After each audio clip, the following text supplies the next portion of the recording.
गौरपादाय कृष्णपृष्ठाय भूतले श्रीमते भक्तिवेदांत स्वामी नामिने नमस्ते सरस्वती देवी गौरवाणी प्रचारिणे निर्विशेष शून्यवादी पाश्चात्य जय श्री कृष्ण चैतन्य प्रभु नित्यानंद श्री अद्वैत गदाधर श्रीवासादि गौर भक्तवृंद हरे कृष्ण कृष्ण कृष्ण हरे हरे हरे राम राम राम हरे हरे हरे कृष्ण सुधी भक्त सज्जन तो सकलके जानाई आंतर्जातिक कृष्ण भावनात्म संघ इस्कन संघागेर पक्ष थेके सकलके जानाई कृष्ण प्रীতি शुभेच्छा।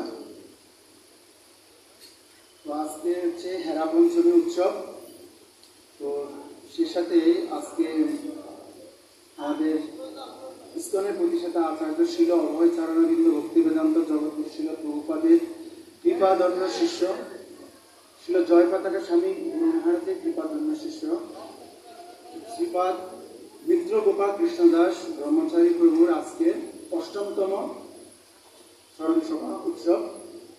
সেই উপলক্ষে সকলকে আবারও গভীর শ্রদ্ধা ও প্রণাম নিবেদন করছি।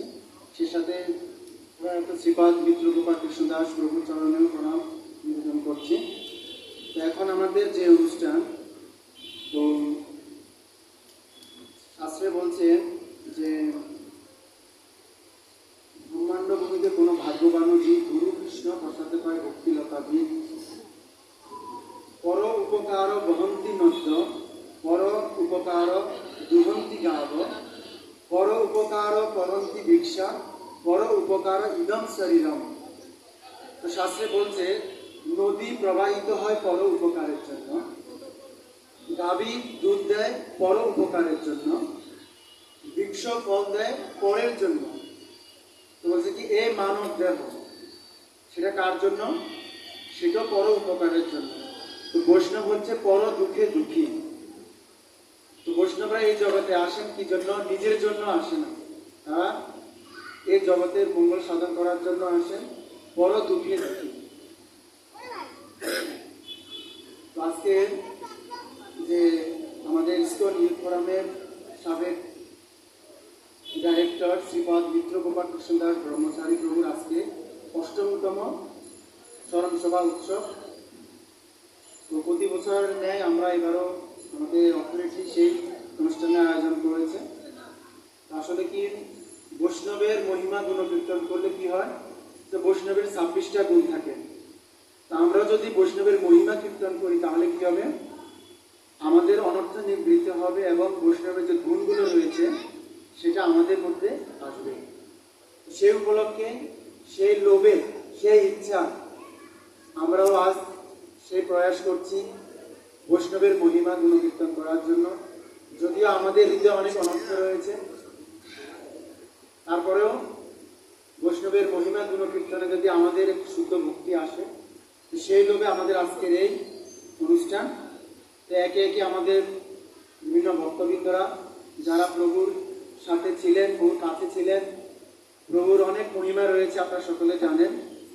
তো একে একে সকল বৈষ্ণবরা প্রভুর মহিমা গুণকীর্তন করবেন। আমাদের আরো অন্যান্য সিনিয়র ভক্তবৃন্দ তারাও আসবেন। তো শুরুতে আমরা অনুরোধ করছি আমাদের ইস্কন গাজীপুরের সম্মানিত অধ্যক্ষ শ্রীমান সুচারু মধুসূদন প্রভু আমাদের মাঝে রয়েছেন এবং তার সাথে রয়েছেন শ্রীমান মনোহর গৌরসুন্দর প্রভু। আমি শুরুতে শ্রীমান মনোহর গৌরসুন্দর প্রভুকে অনুরোধ করছি প্রভু এসে মিত্র গোপাল প্রভুর মহিমা কীর্তন করার জন্য। তো প্রভু যখন অসুস্থকালীন সময়ে হসপিটালে ছিলেন, তো মনোহর প্রভু ওই সময় প্রভুর কাছে ছিলেন, প্রভু সেবা করেছিলেন। তো আমরা হয়তো অনেকেই প্রভুকে চিনি, কিন্তু প্রভুর মহিমা যারা কাছে থেকে প্রভু সেবা করেছেন, প্রভুর মহিমা সম্পর্কে জানেন। তো সেরকম আমাদের মাঝে আছেন এখন শ্রীমান মনোহর গৌরসুন্দর প্রভুকে আমি অনুরোধ করছি প্রভুর মহিমা গুণকীর্তন করার জন্য।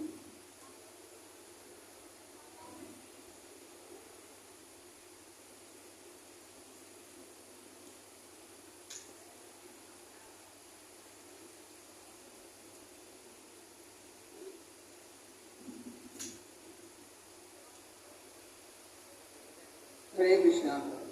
সমস্ত বৈষ্ণব ভক্তদের শ্রীচরণে প্রণতি জ্ঞাপন করছি। তো আমি প্রথমেই স্মরণ করছি শ্রীপাদ মিত্র প্রভুকে এবং প্রভুর শ্রীচরণ কমল আমি দণ্ডক প্রণতি জ্ঞাপন করছি।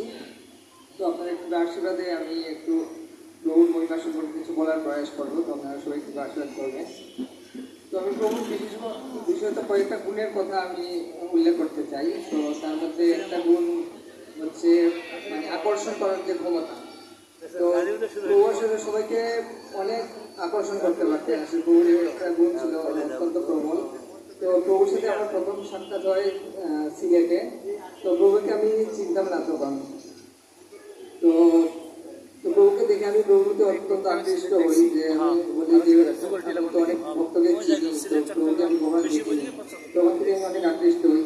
তার পরবর্তীতে প্রভুর সাথে আমার সাক্ষাৎ হয় যশোরে হরে কৃষ্ণ কনভেনশনে। তো ওইখানে প্রভু হচ্ছে অনেকগুলো ক্লাসের হচ্ছে যারা যারা বিদেশ থেকে অনেক বক্তারা আসছিলেন, ওনাদের ক্লাসের ট্রান্সলেশন করছিলেন এবং উপস্থাপনা করেছিলেন। তো ওইখানে প্রভুর নামটা আমি শুনি, এর আগে প্রভুর নামটা আমার জানা ছিল না। তো প্রভুর নামটা আমি খাতায় লিখে রাখি। তো এই কথাটা বলার উদ্দেশ্য হচ্ছে যে প্রভুর যে আকর্ষণ করার যে ক্ষমতা, তো আসলে আমি প্রভুকে চিনতাম না ওইভাবে, আমি জানতাম, আমার নামও জানতাম না।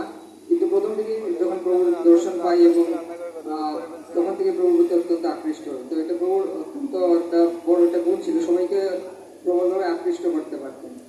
এবং আরেকজন ভক্তের কাছে আমি প্রভুর একটা গুণ শুনেছিলাম যে প্রভুর যে একটা বিশেষত্ব কি, অনেক অনেক ভক্তরা ছিল যারা বিশেষ করে যুবক ভক্তরা ইউটিউবের সাথে কানেক্টেড ছিল, বা সমস্ত ভক্তরা উনি সবাইকে এত ভালোবাসতেন যে সবাই ভাবতো হয়তো প্রভুর কাছে আমি খুব স্পেশাল।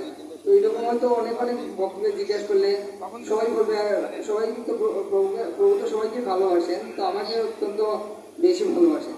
তো এটা বোঝায় যে প্রভুর যে একটা উদার মানসিকতা বা সবাইকে আপন করে নেওয়ার মানসিকতা বা সবাইকে ভালোবাসার মানসিকতা, এটা আসলে খুব দুর্লভ ব্যক্তিদের এই গুণগুলো থাকে, সবাইকে আপন করে নেন, অত্যন্ত কাছে টেনে নেওয়ার যে ক্ষমতা। আর আরেকটা গুণের কথা আমি বলতে চাচ্ছি, এটা হচ্ছে প্রভুর যে মানে কথা বলার যে ধরন বা কিভাবে এত সুন্দর মিষ্ট ভাষায় যে কথা বলতেন। তো প্রভু আমাদের কাছে খুব একজন ম্যাজিক্যাল পার্সনের মতো ছিলেন আমার কাছে বিশেষ করে। তো আমরা খুব এটা বিশ্বাস করতাম যে যার সাথে কথা বলবেন প্রভুর এই ক্ষমতা আছে তাকে মানে কনভিন্স করার। তো আমরা এইরকম অনেক আমাদের সাথে ফ্রেন্ডদের নিয়ে আসতাম, বা অনেক বড় বড় যে কোনো ব্যক্তির সাথে পরিচিত ছিল আত্মীয় স্বজন বা তাদেরকে নিয়ে আসতাম। এই জন্য তো ভাবতাম হয়তো আমরা কথা বলে ওনাকে কিছু করতে পারি না, যদি প্রভুর সাথে কথা বলে অবশ্যই সে কৃষ্ণ ভগবানকে উন্নীত হবে। তো গীতা ভগবান বলছেন যে বাক্যের তপস্যা হচ্ছে সপ্তম প্রিয়তম। তো প্রভুর যে কথা বলার যে গুণগুলো অত্যন্ত আকৃষ্ট করতে পারতেন সবাইকে কথা বলার দ্বারা। তো এইভাবে প্রভুর প্রতি সবাই অত্যন্ত আকৃষ্ট হতে, এবং প্রভুর যে সবাইকে আপন করে নেওয়ার যে মানসিকতা বা সবাইকে এত ভালোবাসা, এটা আসলে খুব দুর্লভ ব্যক্তিদের মধ্যে এটা দেখা যায়। তো প্রভুর এই গুণগুলো আসলে অনেক ভক্তদের মধ্যে যারা ওনার কাছে ছিল বা ওনার সান্নিধ্য লাভ করার সুযোগ হয়েছে, তাদের মধ্যে এই গুণগুলা প্রকাশিত হয়ে মানে এইগুলো গুণগুলো সঞ্চারিত হয়েছে। তো আমি প্রভুর কাছে এই প্রভুর যে প্রিয় তিথি বা স্মরণ হিসেবে আমি আশীর্বাদ করি যে প্রভুর কাছ থেকে যতটুকু শ্রবণ করার সুযোগ হয়েছে বা আমি প্রভুকে বাস্তব জীবনে দেখেছি প্রভুর যে গুণগুলা, তো তার বিন্দুমাত্র যদি আমি হৃদয় ধারণ করতে পারি বা আমি শিক্ষাগুলো প্রভুর কাছে যে শিক্ষাগুলো লাভ করেছি এগুলো যেন আমার জীবনে পালন করতে পারি। তো এটাই আমার প্রার্থনা প্রভুর কাছে এবং সমস্ত বৈষ্ণবদের কাছে। তো আপনারা সবাই কিন্তু আশীর্বাদ করবেন যে প্রভুর দেখানো পথ বা প্রভুর যে আদর্শ যে আমি শ্রবণ করেছি বা শুনেছি এগুলো যাতে আমি সারা জীবন পালন করতে পারি। হরে কৃষ্ণ।